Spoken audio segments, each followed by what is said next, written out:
Bonjour, aujourd'hui j'aimerais vous présenter par cette petite vidéo un petit tour à bois, c'est le plus petit que nous avons dans la gamme, qui provient de chez Record Power, donc la marque anglaise. On a déjà présenté différentes machines qui sont de cette marque-là.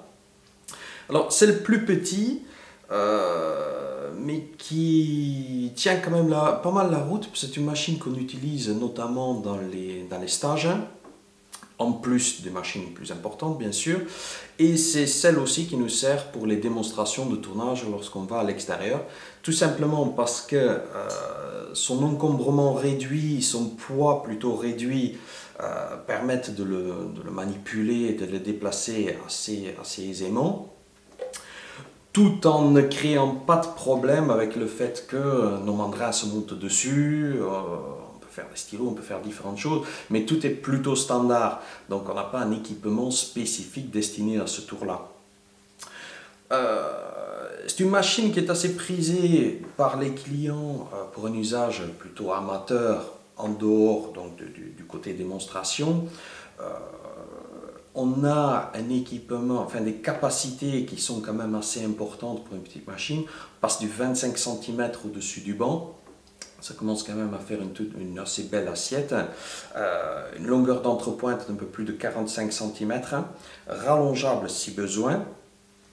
Le tout avec un moteur qui fait environ un demi-cheval. Alors, ça peut paraître assez faible, par contre, pour des machines de cette taille-là, et vu le type de moteur qui est employé, ça suffit amplement. On ne freine pas ce type de tour dans un usage normal. 5 vitesses, 450 tours pour le dégrossissage de grosses pièces ou de pièces plus déséquilibrées, et on monte jusqu'à 2640 tours, idéal pour des stylos ou des pièces plutôt fines, maintenu entre pointes en règle générale ou sur mandrin sur des petites mâchoires.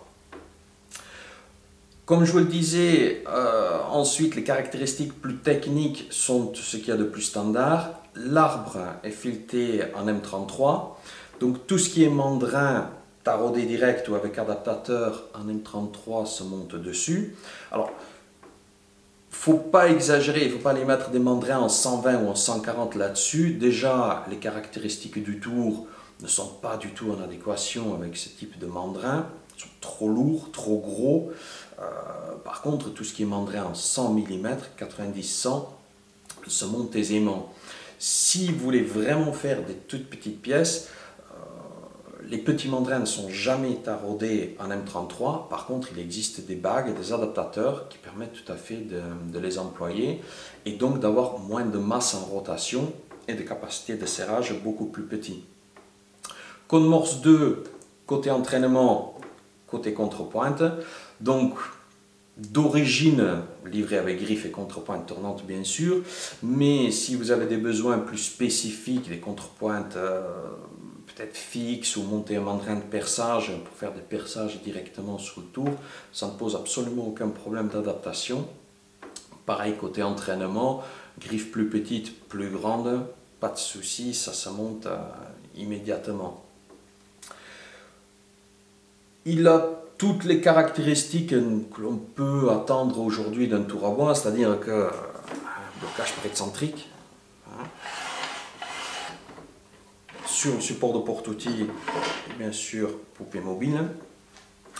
Un bruit de fonctionnement inférieur à la moyenne, bon, structure quand même plus petite aussi, donc pas un moteur qui est énorme.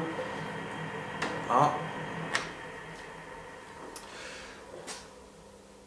Dans sa version d'origine, le tour est livré avec 4 pieds avec des supports caoutchouc.